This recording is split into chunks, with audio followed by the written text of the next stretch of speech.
नमस्कार, राज्यों की जंग में आपका स्वागत है। मैं हूं सौरभ शुक्ला और हम इस वक्त लखनऊ और आगरा के एक्सप्रेसवे पर मौजूद हैं। आज उत्तर प्रदेश में पहले चरण का मतदान हुआ है। क्या कुछ रहा खास इस चुनावी समर में, देखते हैं यूपी के महाभारत में।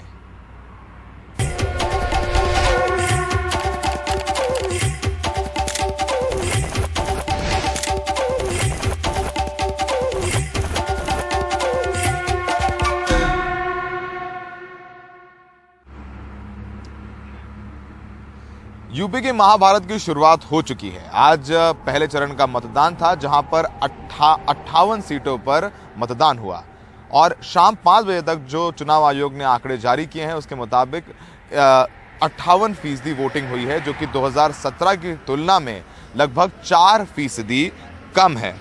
माना जाता है कि यूपी की सत्ता का रास्ता पश्चिमी यूपी से ही होकर जाता है। इस बार भी यूपी की भावी राजनीति के लिए इस दौर को काफ़ी अहम माना जा रहा था, क्योंकि ये वही इलाका है जो किसान आंदोलन का केंद्र रहा। पिछले चुनाव में ध्रुवीकरण भी इसी इलाके से शुरू हुआ और बीजेपी को यहाँ की 58 में से 53 सीटें मिली थीं और बीजेपी पश्चिमी यूपी के बलबूते ही सत्ता पर काबिज भी हुई। ये 58 सीटें यूपी में बहुमत के आंकड़े की चौथा हिस्सा हैं।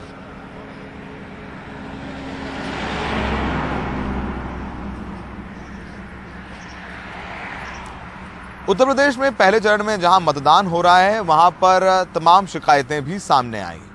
तमाम वोटरों ने ये शिकायत की कि उनका नाम वोटर लिस्ट से गायब है। तो अलीगढ़ की इगलास सीट में तो एक बूथ में जहां 700 वोटर थे, वहां से 500 वोटरों के नाम गायब हैं। तो कहीं लोगों ने यह भी शिकायत की, जब वो वोट डालने पहुंचे तो बताया गया कि उनका वोट पहले से ही डाला जा चुका है। देखिए इस रिपोर्ट में कि कहां गड़बड़ी रही और लोग क्यों परेशान दिखे। आगरा में रहने वाले 62 साल के भूतपूर्व सैनिक जोगिंदर तैयार होकर पूरे परिवार के साथ उत्साह से लोकतंत्र के महापर्व में अपना योगदान देने यानी वोट डालने पहुंचे। लेकिन वोटिंग बूथ पर पहुंचने पर पता चला कि उनके पूरे 8 सदस्यों के परिवार का नाम वोटर लिस्ट से कट चुका है। जोगिंदर पिछले 40 साल से वोट डाल रहे हैं, पर इस बार वोट नहीं डाल सके। अच्छा, जोगेंद्र प्रसाद जी। हाँ जी, मैं भूतपूर्व सैनिक हूँ। भूतपूर्व सैनिक हैं आप? सैनिक थे। आप पिछली बार वोट किया था 2019 में? हाँ, किया था 2017 में किया, 2014 में किया। इस बार नहीं कर पा रहे? इस बार नहीं कर पा रहे हैं। क्या हमारे पूरे परिवार के नहीं है। आपके पूरे परिवार का नहीं? हाँ जी। कितने सदस्य हैं आपके परिवार? हमारे परिवार में 8 सदस्य हैं। 8 सदस्य हैं जी। और 8 के नाम नहीं है? नहीं है। कितना खराब लग रहा है आपको? बहुत खराब लग रहा है। क्या लग रहा है बताइए? बहुत लग रहा है। इस सरकार में क्या ऐसी सरकार आई है, चाहते थे नहीं हो पाएगा। नहीं, ऐसे तो हो नहीं पाएगा। ये तस्वीरें अलीगढ़ की विधानसभा इगलास के गांव कजरौट की हैं, जहां ग्रामीण बेहद नाराज हैं। गांव वालों का आरोप है कि उनके गांव में 700 से ज्यादा वोट हैं, लेकिन 500 से ज्यादा वोट वोटर लिस्ट से गायब हैं। महज 200 लोग ही वोट डाल पाए। मताधिकार का प्रयोग करने से वंचित रहे लोगों का गुस्सा प्रशासन पर फूट पड़ा। आपने वोट डाला है? ना डालो। आपका वोट आया था? ना आयो, अब की ना आयो। कितने सालों से वोट डाल रही थी? 17 साल से वोट डाल रही हूँ मैं। और अब की बार वोट नहीं आया? अब की बार ना आया वोट। कहाँ की रहने वाली है? कजरौट की। इतने ऐसे कितने लोग हैं जिनके वोट नहीं आए हैं? वो 400-500 लोग हैं। हाँ, सही कह रही हैं। अब क्या वजह, हमें क्या मालूम, पढ़े लिखे हैं कोई हम? वोट डालने गई थी? हाँ गए। क्या बोल दिया आप? नो बोल दी कि जो तुम्हारा वोट पड़ेगा अब नहीं पड़ेगा। अच्छा, वोट डल गया आपका? डल गया। नो कह दी नहीं। वोट आया है आपका? वोट पर्ची आई है, वोट ना डालन दिया माँ। उत्तर प्रदेश के गाजियाबाद में 71 साल की नसीम जब वोट डालने बूथ पर पहुंची तो उन्हें पता चला कि उनका वोट पहले ही पड़ चुका है। ये कह रहे हैं कि वो हम तुम्हारा वोट डल गया।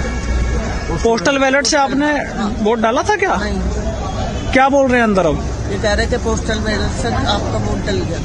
जब नसीम की ये वीडियो सोशल मीडिया पर वायरल हुई तो प्रशासन ने मानवीय भूल बताते हुए नसीम को घर से बुलवाया और फिर उनका वोट डलवाया। आगरा के राम प्रकाश का भी ऐसा ही आरोप है कि जब वो वोट डालने पहुंचे तो उन्हें बताया गया कि उनका वोट डल गया है। मेरा वोट नहीं डल रहा सर। क्यों नहीं डल रहा है? वो कह रहे हैं कि तुम्हारा वोट पड़ गया अंदर पड़ गया है। हाँ। तो आप चैलेंज वोट के लिए कहा आपने उनसे? मैं तो अभी आ रहा हूँ सर, गांव से बड़ी मुश्किल से आ पाया हूँ और मेरे तो कोई निशान भी नहीं है कि नहीं, निशान पे तो सब मिट जाते हैं। दरअसल कोरोना को देखते हुए चुनाव आयोग ने 80 साल के ऊपर के बुजुर्ग और दिव्यांगों के वोट पोस्टल बैलेट के जरिए डलवाए हैं, जिसकी पारदर्शिता को लेकर चुनाव आयोग पर सवाल खड़े हो रहे हैं। हमने चुनाव आयोग से इस पूरे मामले पर प्रतिक्रिया मांगी, पर चुनाव आयोग ने हमें अब तक इन सवालों पर कोई जवाब नहीं दिया है। सोचिए, एक रिटायर्ड फौजी जो पिछले 20 दफे अपने जीवन में वोट डाल चुके हैं और वो इस बार वोट नहीं डाल पा रहे हैं, तो सोचिए कि जो प्रदेश की 5 साल सरकार चलेगी उसमें तो इनका योगदान ही नहीं रहेगा, इनका मत ही नहीं रहेगा। तो फिलहाल अब जवाबदेही चुनाव आयोग पर है। सहयोगी विनीत और नसीम के साथ आगरा से सौरभ शुक्ला, एनडीटीवी इंडिया। 2013 में मुजफ्फरनगर दंगे हुए थे, उसके बाद से ध्रुवीकरण का फायदा 17, 14 और 19 में बीजेपी को हुआ, लेकिन इस बार पश्चिमी यूपी में जमीन पर ध्रुवीकरण क्यों नजर नहीं आ रहा है? देखिए हमारे सहयोगी रवीश रंजन शुक्ला की ये रिपोर्ट। मुझे कोई चिंता है तो केवल एक कि जिन जिन दंगाइयों और आतताइयों पर अंकुश लगा है वे सब अब मचल रहे हैं।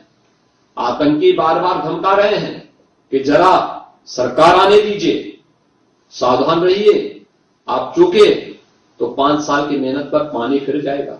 और इस बार उत्तर प्रदेश को कश्मीर, बंगाल और केरल बनते देर नहीं लगेगी। यूपी में पहले चरण के मतदान के दौरान योगी आदित्यनाथ के इस बयान के कई मायने हैं। 2017 में पश्चिमी उत्तर प्रदेश की 58 सीटों में से 53 सीटें जीतने वाली बीजेपी के लिए दरअसल इस बार हालात अलग हैं। 2017 में बीजेपी को वोट देने की बात कह चुके राकेश टिकैत जैसे कई प्रभावशाली जाट नेताओं में सरकार को लेकर नाराजगी है और जयंत चौधरी के प्रति नरमी देखी जा रही है। राकेश टिकैत कहते हैं कि इस बार हिंदू मुसलमान का खेल यहाँ नहीं चलेगा। मुख्यमंत्री को इस तरह की हर वो उसी तरफ लेकर जा रहे आंदोलन को, उसको वोट को जिन्ना मुगाल, ये नहीं, अब नहीं चलेगा। जनता समझदार होगी अब तो। जिन स्टेडियम में ये मैच होते थे वे स्टेडियम ही तोड़ दिए। दरअसल 2017 के विधानसभा चुनाव में जाट मतदाता बीजेपी की तरफ था और पश्चिमी उत्तर प्रदेश में करीब 30 सीटों पर इनके वोट निर्णायक हैं, जबकि पहले चरण की 2 दर्जन सीटें ऐसी हैं जहां मुस्लिम वोट निर्णायक हैं। ऐसे में मुसलमान और जाटों को साधने के लिए जयंत चौधरी और अखिलेश ने कई पुराने मुस्लिम चेहरों को बाहर भी किया है। इसके बावजूद बीजेपी के प्रभावशाली जाट नेता संजीव बालियान इस बार भी अपनी जीत को लेकर आश्वस्त दिख रहे हैं। पश्चिम की जो हवा है ना, पछुआ बोलने हमारे यहाँ गाँव में, वह फसलों के लिए बहुत बढ़िया हो, कीड़े मकोड़े सब मर जाओ, और यह भारतीय जनता पार्टी के लिए बहुत बढ़िया। जब पश्चिम में फेज हुए हैं 14, 17, 19 खूब बढ़िया चले। अब अगर पहले चरण के मतदान के जमीनी हालात को देखें तो इस बार जाट मतदाता बीजेपी और आरएलडी सपा में बंटा दिख रहा है। बीजेपी के कुछ स्थानीय विधायकों के खिलाफ नाराजगी, गन्ना भुगतान का मुद्दा, बढ़ती महंगाई, बेरोजगारी और किसान आंदोलन का भी प्रभाव दिख रहा है।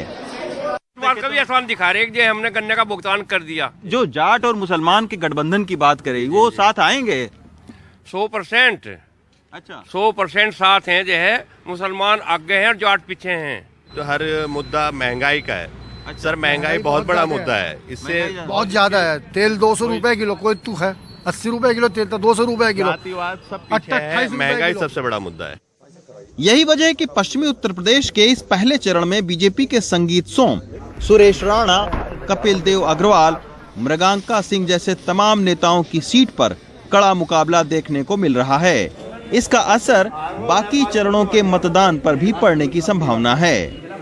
यही वजह रही कि बीजेपी के हिंदू वोटों के ध्रुवीकरण के खिलाफ अखिलेश यादव ने अपने कई पुराने मुस्लिम उम्मीदवारों के टिकट काटे और अपने कई प्रत्याशियों को आरएलडी के निशान से चुनाव लड़वाया, ताकि जाट मतदाताओं को बीजेपी से दूर किया जा सके। मुजफ्फरनगर से दिलशाद, मोहम्मद मुरसलिन और संकेत उपाध्याय के साथ रवीश रंजन शुक्ला, एनडीटीवी इंडिया।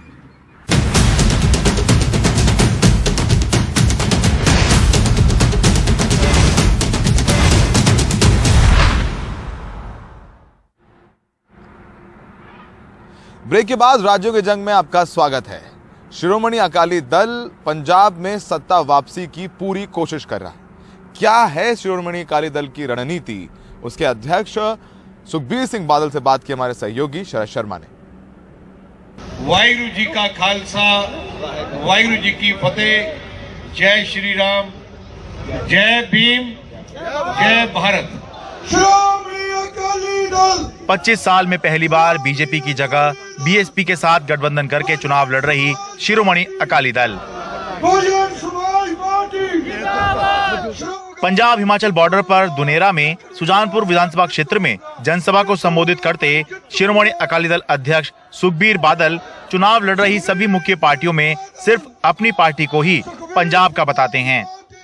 4 पार्टियां इस मैदान च इन्हां 4 चों कल्ली एक पंजाब दी है, श्रोमणी अकाली दल। असी जिउना मरना पंजाब वास्ते है, सोचना पंजाब वास्ते है, पंजाब के नौजवान वास्ते है।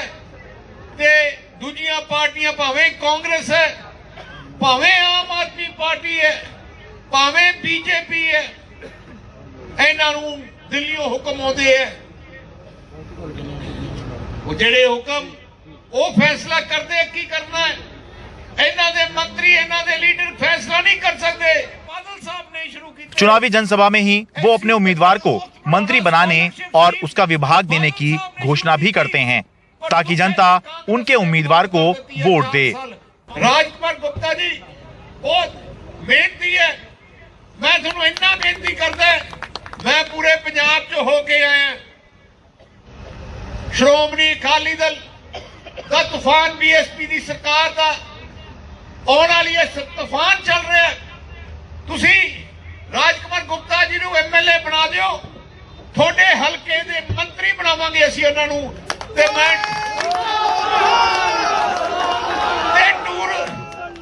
टूरिज्म दा ही महकमा देवांगे इन्हां नूं, पूरा डेवलप करांगे, सारा इलाका तुहानूं डेवलप करके देवांगे।